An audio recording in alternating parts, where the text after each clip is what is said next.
So yan mga paps, bali nandito tayo sa pickup. So iayusin lang natin to ng Lalamove mode.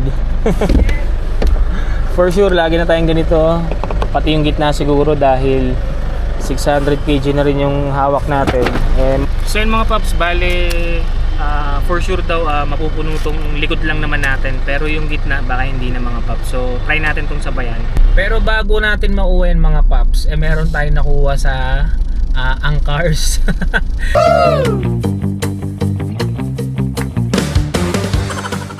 Good morning mga paps! Another day, another biyahe series na naman. So today is Wednesday mga paps, October 15. Okay, so time check, it's already 11:15 in the morning. So actually mga paps, kanina pa tayo umalis, mga 10:15 siguro, mga ganon. So nakakuha na rin tayo ng booking ng InDrive. So ayan siya mga paps, dalawa na yan. Pero mga ano lang yan, gurami lang yan mga paps.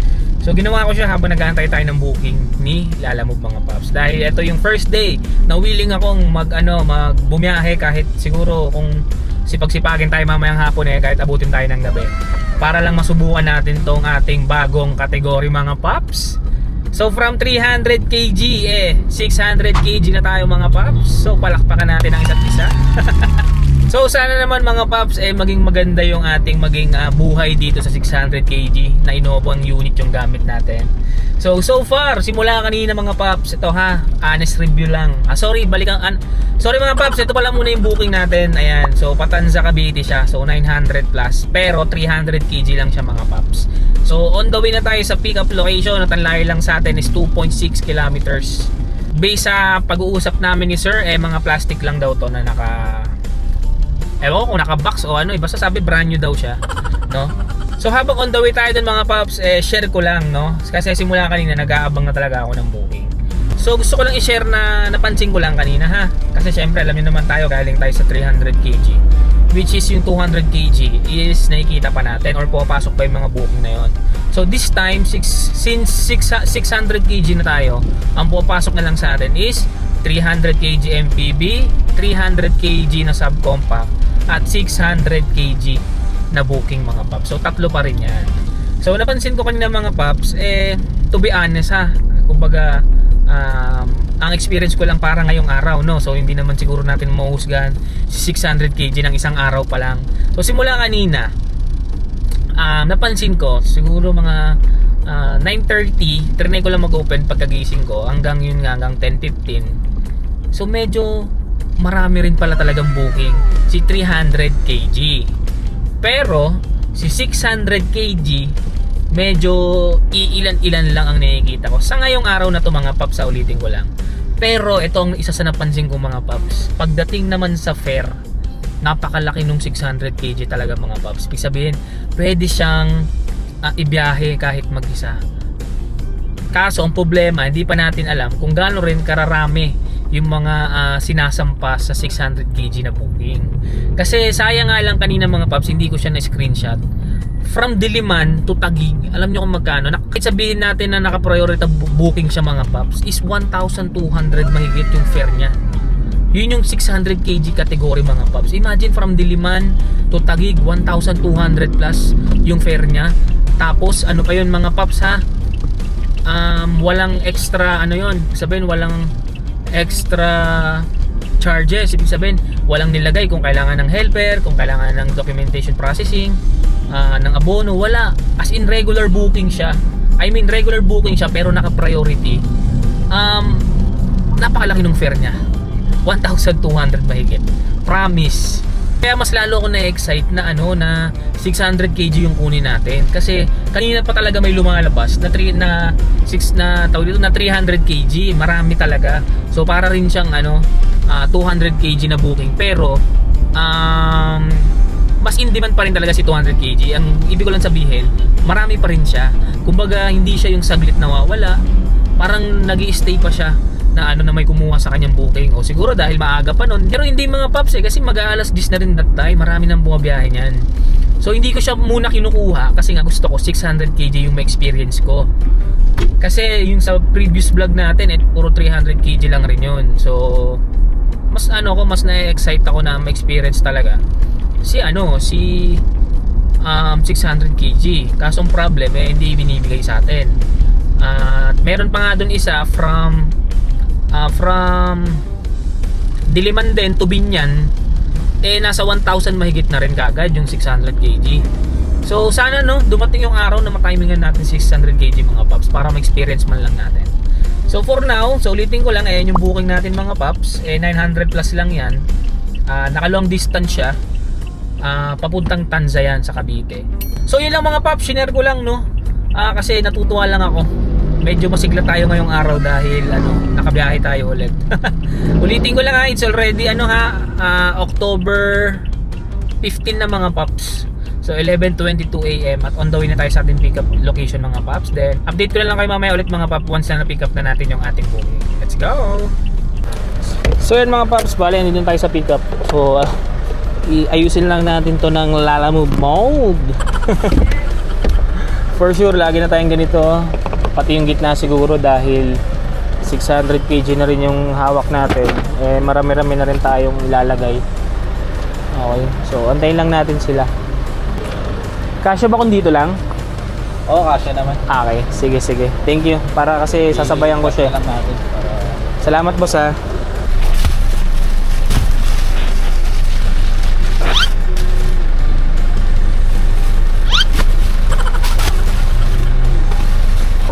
So yun mga paps, bale for sure daw mapupuno tong likod lang naman natin, pero yung gitna baka hindi na mga paps. So try natin tong sabayan. So mga plastic lang rin pala siya, pero for sure mabigat to. Tapos ito naman yung ano nyo, no? Okay, so yun mga paps.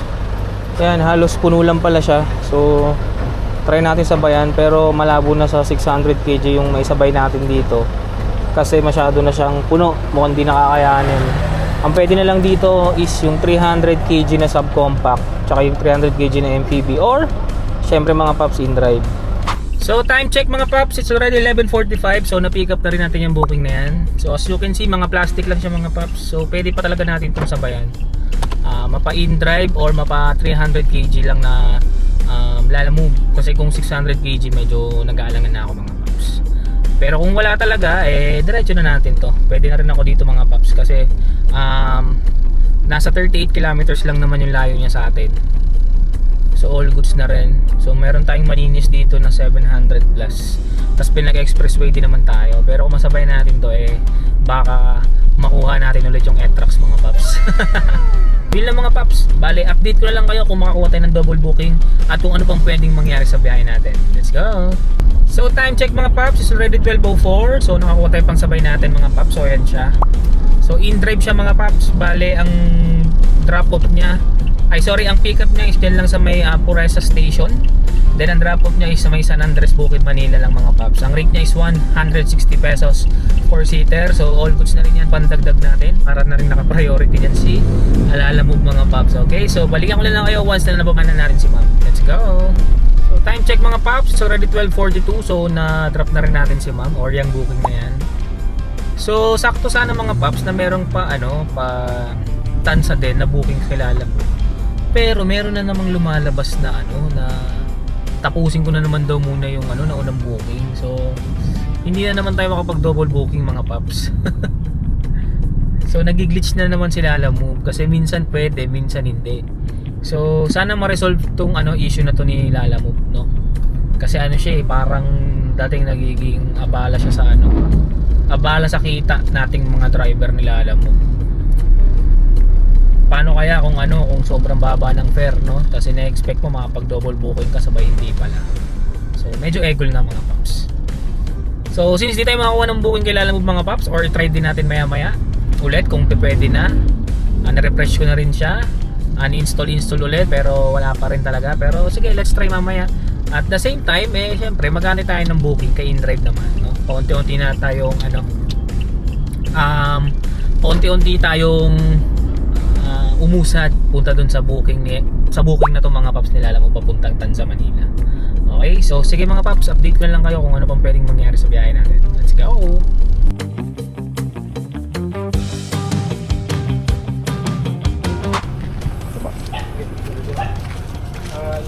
Sir, bali yung papel daw po. Ito na.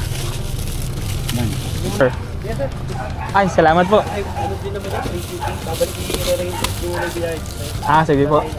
Salamat, sir. Pinatanong nga nila kanina. Mabayaran, babalik din nila sa akin. Sige, sir. Salamat ulit, sir, ha.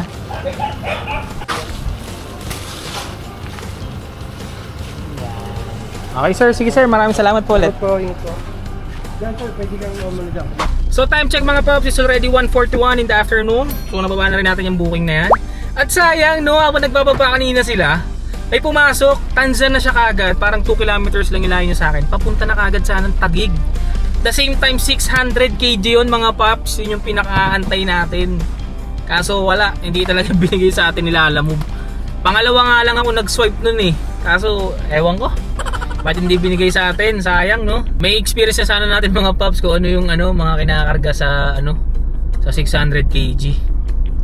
Well anyway, ganun talaga ang buhay. So ang gagawin natin ngayon is magantay ng booking. So update ko na lang kayo ulit mamaya mga paps once na nakakuha na tayo ng booking. Let's go!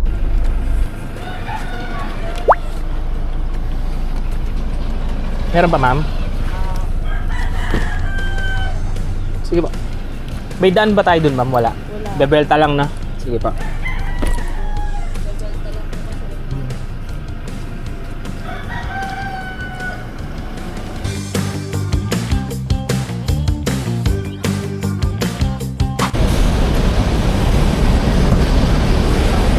Start po.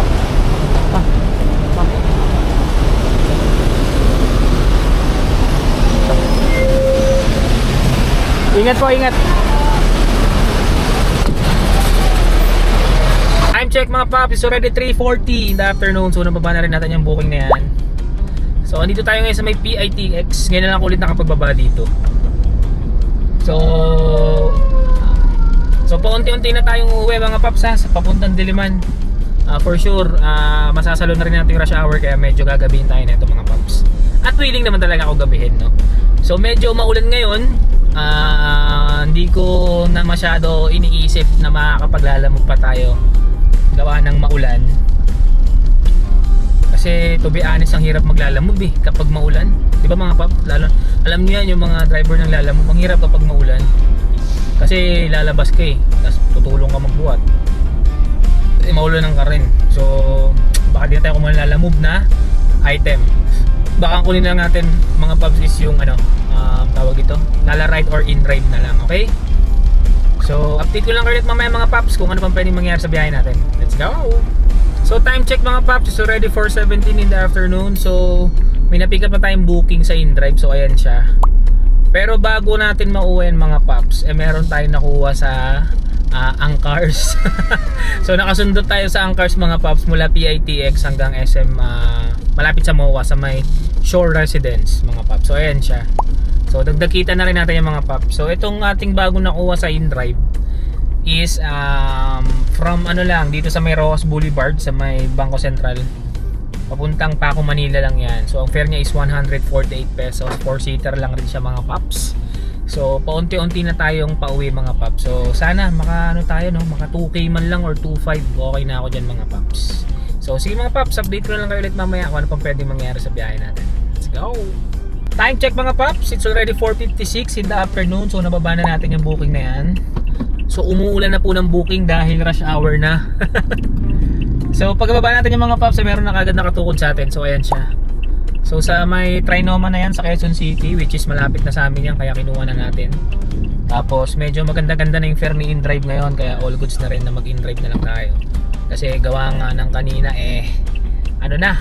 maulan, mahirap maglalamove. So layo lang ng pick-up location sa atin mga paps is 950 meters lang. So mga 3 to 5 minutes doon na daw tayo sa ating pick-up location. Then update ko na lang kayo ulit mamaya mga paps kapag nababa na natin sila. Let's go! Ingat po, ingat po. Salamat po.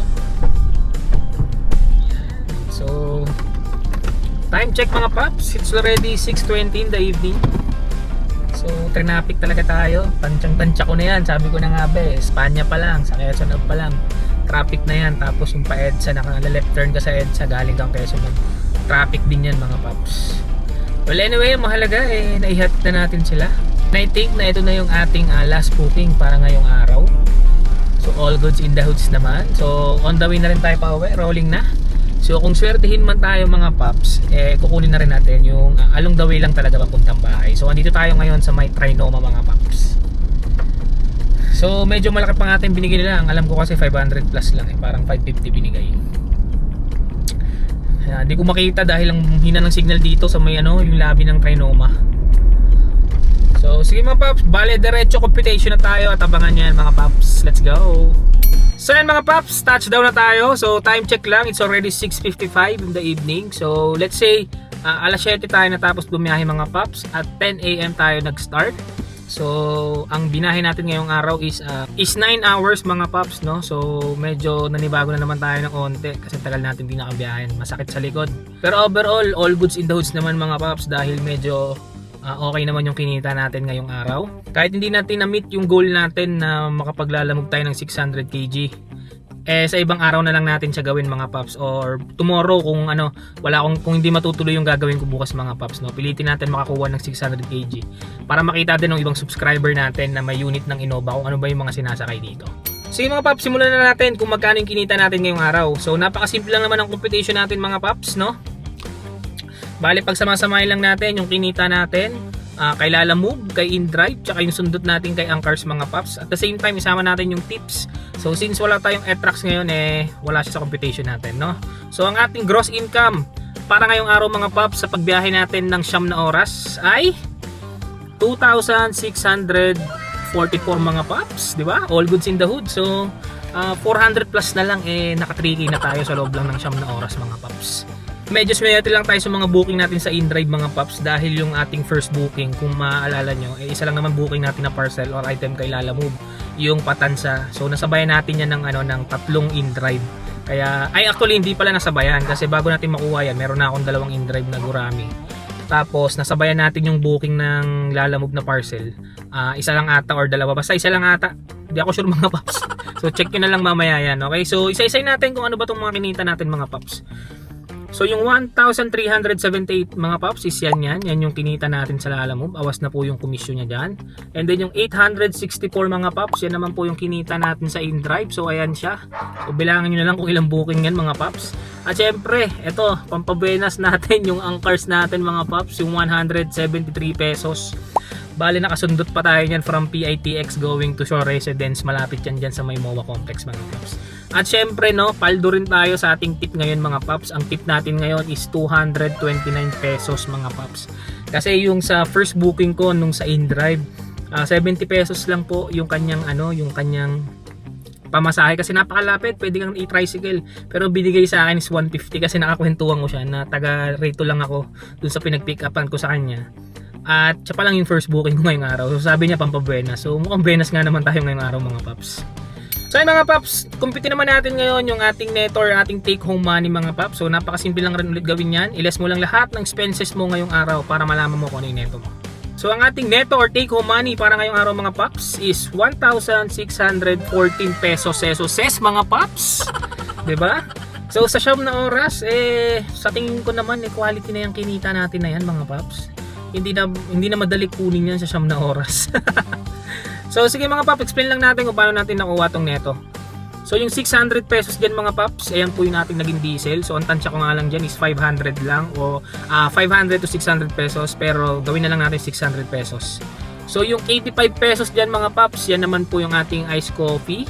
And then yung 45 pesos, yan naman po yung pinaluwal natin na toll fee dun sa may Magallanes Skyway papuntang Coastal or papuntang Cavitex para lang mabilis tayo makapunta sa Tanza. And then yung 300 pesos mga paps, yan naman po yung ating car maintenance. So binabawasan na lang natin ng 200 pesos. So 300 pesos na lang po yung binabawas natin para sa car maintenance. So yun mga paps, tapos na tayo mag-compute no. At medyo all goods naman talaga yung kinita natin ngayong araw. And I think this is it pansit na mga paps. At sana naman meron kayo natutunan kahit papaano dito sa video na to mga paps. Kaya ikaw kung nanonood ka ngayon dahil naghahanap ka ng video regarding sa pagiging TNVS driver or Lala Move driver, nasa tamang video ka paps. Kaya naman wag mo rin kalimutang mag-like at subscribe para naman magtuloy-tuloy ang paggawa at upload natin ng mga videos. At isa pa pala mga paps, kung may kita nyo dyan, no, maraming nanonood sa atin na hindi pa tayo sinusubscribe. So iniisip ko baka nakalimutan nyo lang mga paps. Kaya palambing naman ang inyong Papi Makoy, no? Habang nanonood kayo, pa-subscribe na rin mga paps. So ayoko na rin itong patagalin mga paps. Sa muli nating pagkikita, bip bip sa inyo, paalam! At shoutout pala dito sa ilaw natin mga paps, no? Bilhin natin ito sa Shopee. Sana hindi tayo mukhang multo sa video. Si mga paps, paalam!